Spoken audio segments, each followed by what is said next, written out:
कराची में एक और बड़ी आग बेकाबू। लांधी प्रोसेसिंग जोन में फैक्ट्री में खौफनाक आतिशत की आग ने पूरी फैक्ट्री को लपेट में ले लिया। 5 मंजिला इमारत मुकम्मल मुनहदम हो गई। 3 मुलाजिमीन जख्मी, अस्पताल मुंतकिल कर दिया गया। बेशतर मुलाजिमीन कंस्ट्रक्शन लिफ्ट की मदद से हंगामी तौर पर बाहर निकलने में कामयाब। मुल्हिका फैक्ट्रीज को भी खाली करा लिया गया। रेस्क्यू ने आग को तीसरे दर्जे के करार दे दिया। 12 से ज्यादा फायर टेंडर्स, स्नॉर्कल और बाउजर्स के जरिए आग बुझाने की कोशिशें जारी। धुएं की वजह से फायर फाइटर्स को आग बुझाने में मुश्किलात। रेस्क्यू हुकाम का कहना है कि आग बुझाने के लिए मजीद पानी की जरूरत है।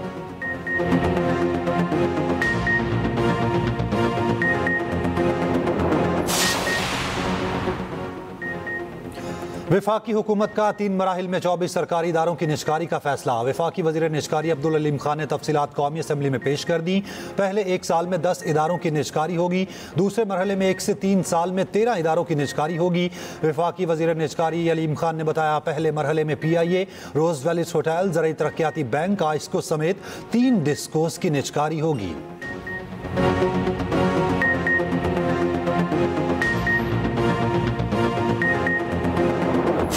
हमारा एहतजाज अल्हम्दुलिल्लाह बड़ा मौसर था। ये जमहूरियत में ऐसा ही होता है, इसी तरह लोग निकल आते, इसी तरह प्रोटेस्ट करते। मैंने कल भी आपको फैक्ट सर्टिफिकेट दिए। 170 डिस्ट्रिक्ट से पाकिस्तान में, हर डिस्ट्रिक्ट में लोगों ने आवाज़ उठाई। लोग क्या कर सकते हैं, आवाज़ ही उठाते हैं, सड़कों पे आते हैं, इजहार यकजहती करते। ये उन्होंने कर दी। 50-50 केस एक पार्लियामेंटेरियन पर है। चेयरमैन PTI बैरिस्टर गौहर का कहना है कि 5 अगस्त का एहतजाज मौसर और कामयाब था। मुल्क में हर जिले में लोग बाहर निकले और यकजहती का इजहार किया। 50-50 केसेस एक रुकन पर हैं। वो तो पहले ही कुर्बानियां दे रहे हैं। हम इस पार्लियामेंट का हिस्सा रहेंगे, जिम्मेदारियां अदा करेंगे।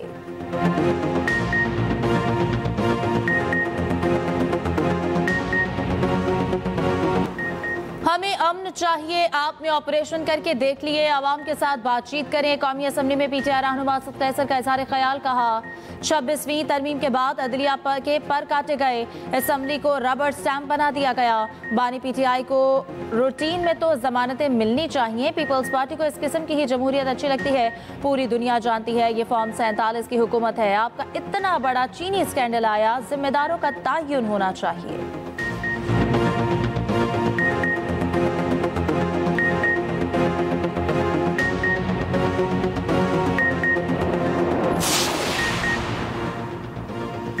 जनूबी वजीरिस्तान के इलाके वाना बाजार में पुलिस वैन के करीब धमाका। 4 अफराद जाम बहक, 3 पुलिस एहलकारों समेत 14 अफराद जख्मी।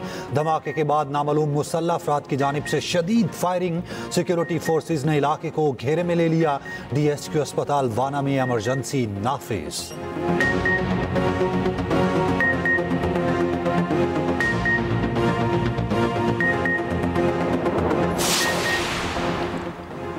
बलूचिस्तान के इलाके मस्तूंग में भारतीय हिमायत याफ्ता दहशतगर्दों का हमला। मेजर मोहम्मद रिजवान ताहिर समेत पाक फौज के 3 जवान शहीद। दीगर शहदा में नायक इब्ने अमीन और लांस नायक मोहम्मद यूनिस शामिल। फोर्सेस की जवाबी कार्रवाई में 4 दहशतगर्द मारे गए। सदर और वज़ीर आज़म की मस्तूंग में दहशतगर्दों के हमले की मजम्मत।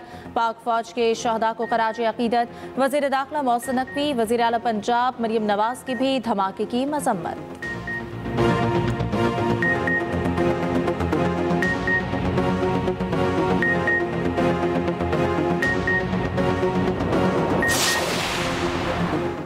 सूबे में पायदार अमन के क़याम के लिए अफगानिस्तान से बातचीत नागुज़ीर है। मुकामी जिरगों की सिफारिशात भी अफगानिस्तान से मुज़ाकरात की हिमायत करती हैं। मुशीर इत्तलात KP बैरिस्टर सैफ कहते हैं, अफगानिस्तान से मुज़ाकरात के लिए सूबाई, वफाकी और कबायली अमायदीन के मुश्तरका जिरगे की तश्कील ज़रूरी है। KP हुकूमत अमन के क़याम के लिए संजीदा इक़दामात उठा रही है। ग्रैंड जिरगे में पायदार अमन के लिए जामे सिफारिशात मुरत्तब की जाएंगी।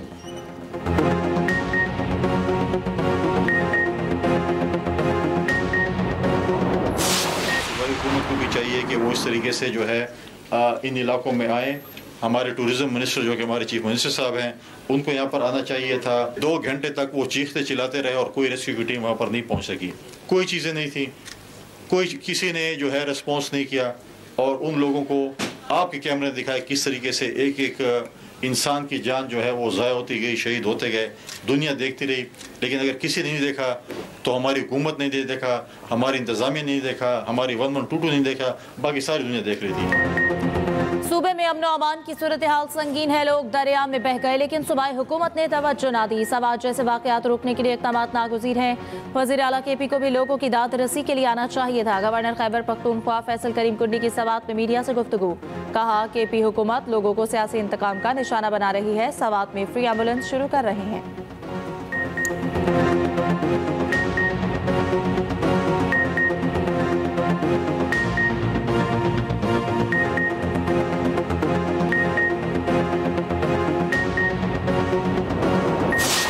Indian officials have said that there are other countries that are buying Russian oil. It's okay. Like China, for instance, It's buys okay. more. Yeah. Why are you singling India out for these additional It's sanctions? only been 8 hours, so let's see what happens over the next. More secondary sanctions you're going to very see a lot soon. more. So this is a taste of You're what's going to come. see a lot more. You're going to see so much secondary sanctions.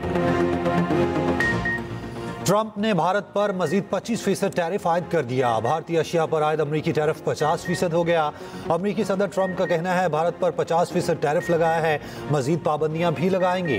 रूस से तेल खरीदने पर चीन पर भी tariff लगाने का इंदिया, कहा रूस पर टैरिफ का तयन बाद में करेंगे। पुतिन के साथ बहुत अच्छी बातचीत हुई। रूसी हुकाम से बातचीत में खासी पेशरफ्त हुई है। ये एक अच्छा मौका है, रूसी हुकाम से जल्द मुलाकात होगी। ईरान ने दोबारा जोहरी प्रोग्राम शुरू किया तो दोबारा हमला करेंगे। ट्रंप का माइक्रोचिप्स और सेमीकंडक्टर्स पर 100% टैरिफ लगाने का ऐलान। सदर ट्रंप ने कहा दो तरफा टैरिफ का आज रात 12 बजे से नाफिजुल अमल होंगे। अरबों डॉलर्स उन ममालिक से अमेरिका आएंगे जो बरसों से अमेरिका का फायदा उठा रहे हैं।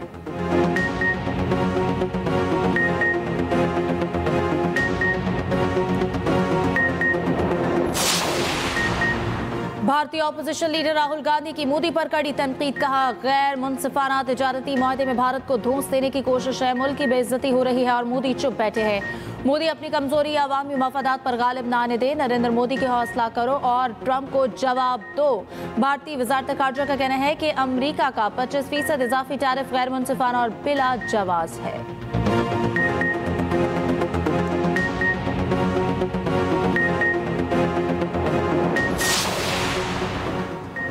अमरीकी रिपब्लिकन सेनेटर लिंजी ग्राहम ने कहा है कि भारत पर 25% इजाफी टैरिफ ट्रंप का अच्छा इकदाम है। फैसले को सराहता हूं। सस्ता रूसी तेल खरीदना अब उतना आसान नहीं रहा जितना पहले था। भारत पुतिन से तेल खरीदने पर बाजिद है ताकि यूक्रेन में खूनरेजी जारी रहे।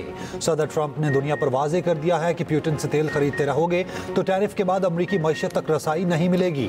साबिक बरतानवी वजीर आजम बोरिस जॉनसन ट्रंप के हक में बोल पड़े। ट्रंप ने बहादुराना और मंतकी काम किया। आखिरकार उन ममालिक को सजा दी जो रूसी तेल और गैस खरीदकर पुतिन के शैतानी जंगी मिशन को फंड्स फराहम करते हैं। बरतानिया और बाकी यूरोप में ऐसा करने की हिम्मत कब होगी?